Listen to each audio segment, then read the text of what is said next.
Okay, guys, my Marge Simpson hat, and I don't know what Marge wants to tell you, but I want to tell you about the Celestine Prophecies series of books. Yesterday I picked up the second book, The Tenth Insight, and in that book, James Redfield, the author, talks about, in certain ways, what I've been talking about today. That is, our reality is a simulated reality. It is like the holodeck in Star Trek. So, and what does Redfield say? Redfield says that there are beings, advanced humans, let's call them, who watch us. How and what for? They watch us using technology, spyware.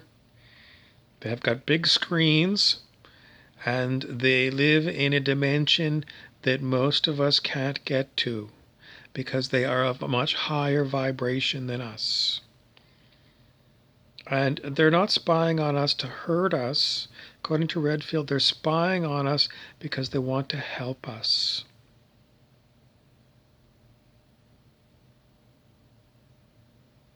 So what are they doing when they're watching us?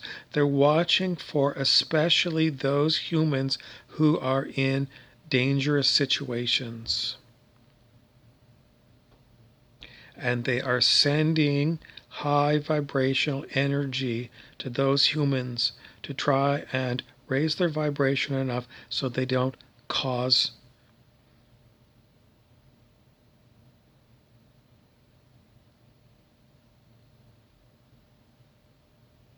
horrible, horrible things. So the idea is that they can send us high vibrational energy, we'll call it. Is it energy? I don't know. What would you call it? Higher vibrational consciousness.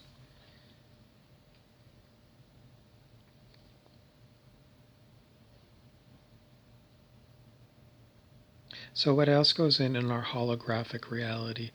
James Redfield says that we, as souls, come back lifetime after lifetime to get it right.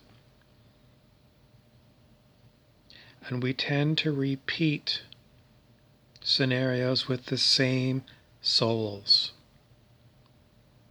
So, like in Redfield's books, he says that some humans are having reenactments of a choice point where maybe in the past, for example, in the settlement of the Americas, the Europeans and the Aboriginals had an opportunity to live together in peace and work together. And it didn't happen in our human history. So those souls will come back into a holographic reality, not knowing that's what they're in. They just grow up, but they will be set in motion with those same souls from previous attempts to work together to see if they can do it, if they can live more consciously than they did in previous tries. And in Redfield's book, The Tenth Insight, some of the people finally remember little bits and pieces about their past lives. And they remember certain people. It's like they get a sixth sense that, you look familiar. I know I've never met you before, but you look familiar. You feel familiar to me. And it's true, because in a past life, this particular person was in your past life. So the story goes in The Tenth Insight. There's other scenarios where certain souls are in environments that they don't want to leave. They're low vibrational places like sex clubs, where the soul only wants to go and continually um, intoxicated with flesh. Maybe some other souls are intoxicated with alcohol in bars, and that's all they want to do, is they want to keep and they are using their unknown creative power, unknown to them. They're not consciously creating their reality, but unconsciously they are creating a reality. They're creating a 3D world around them in the quantum field. And they keep having the same ideas of what they want. So, to them, they create a holographic reality where they can have endless sex or endless booze, or maybe other people, endless murders, endless wars. To those people that are in these scenarios, they might die, and it's like a video game. Sometime later, they respawn the same environment they were in before, maybe with other souls, and they're continuously just, having these gang wars or whatever kind of wars they have, or, continually having sex. That's what Redfield writes about in the 10th Insight. So it would seem that we have latent powers to create, because there's these people that are creating these scenarios over and over and over again. How do we consciously create what we want? There's quite a few commentators on the internet who talk about these things. Everything from that, I don't know, it was probably 15-year-old movie, The Secret.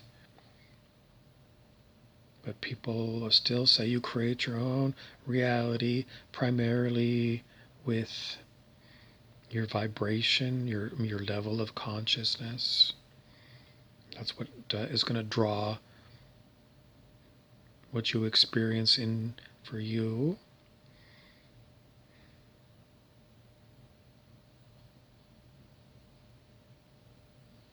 And that's why there are, I don't know what the numbers of people are, it's very hard to get a handle on it, but there seems to be a significant number of people who believe that if you do they don't always agree on what they want you to do in order to create a better reality.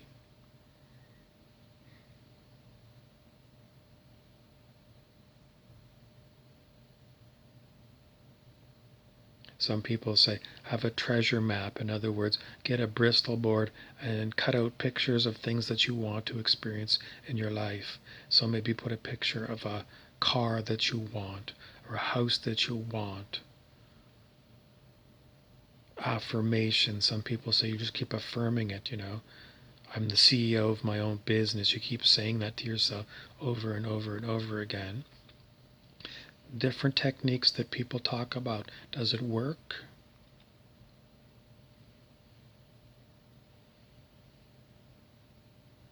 Some people say these things don't work, that higher power sets up what you're going to experience.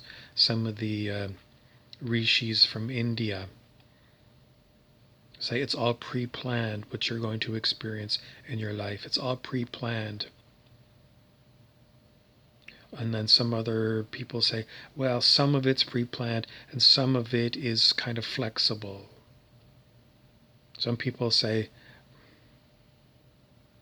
you have various exit points where you have an opportunity to die, different ages that you experience, and maybe you're going to die and exit then, or maybe you're going to not take that exit point and continue your lifetime for a longer period of time. What's the truth? I don't know. I'm just bringing up James Redfield's version.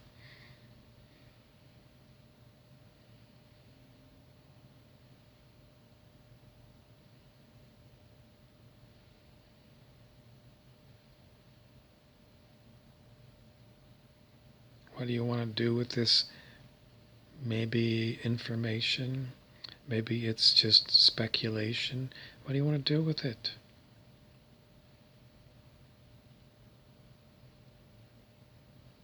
I don't know, I read it and then I see if I can apply it to me, and I can't. The James Redfield stories are very interesting, and I'm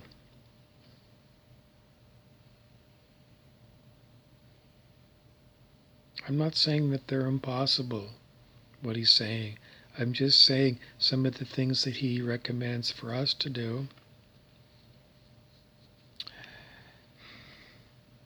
it doesn't seem to work. Redfield says if you experience a feeling like whatever the feeling is, he says if you get this feeling about a certain person, like maybe you see a person and you get a feeling maybe I should go and talk to them, and you don't go, and then you see the same person again later, it's an indication you're supposed to go and talk to this person. In my experience, this never happens for me.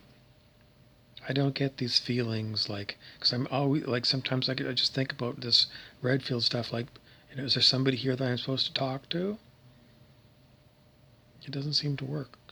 He writes about some of these things, and he talks about like synchronicities being in flow. And sometimes I see these coincidences quite frequently. Just this morning I was talking to my friend, and we're talking about 11:11. I looked over at my clock, it was 11:11.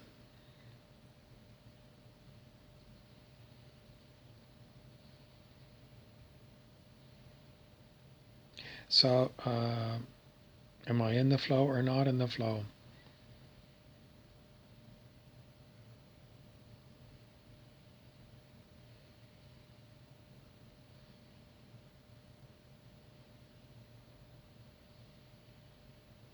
It just doesn't fit the James Redfield Celestine prophecy stuff. Some of it is really good, like when he talks about the four different control drama strategies: interrogator, intimidator, aloof, and playing the victim. Those are really good because those are realistic. They work in my world. I can tell when people are using these strategies. Some of the other ones I don't really remember to do them, and when I do them, it doesn't seem to be any different. So it's like setting what he calls prayer fields, empowering other beings he calls dakini, which might be like angels. It doesn't seem to be doing anything for me. Why? Maybe I'm past the point where the things that Redfield talks about are applicable to me, because I've been too long working with energies and things, and these teachings, maybe they're for more beginner people, or maybe they were more of value in 1999 than they are 20 years later because the world's moved on.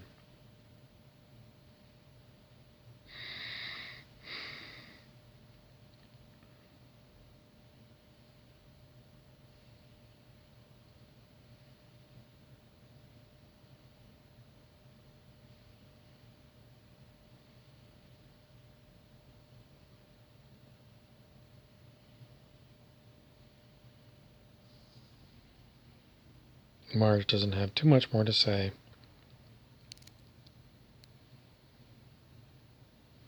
Keep my husband out of Mo's bar.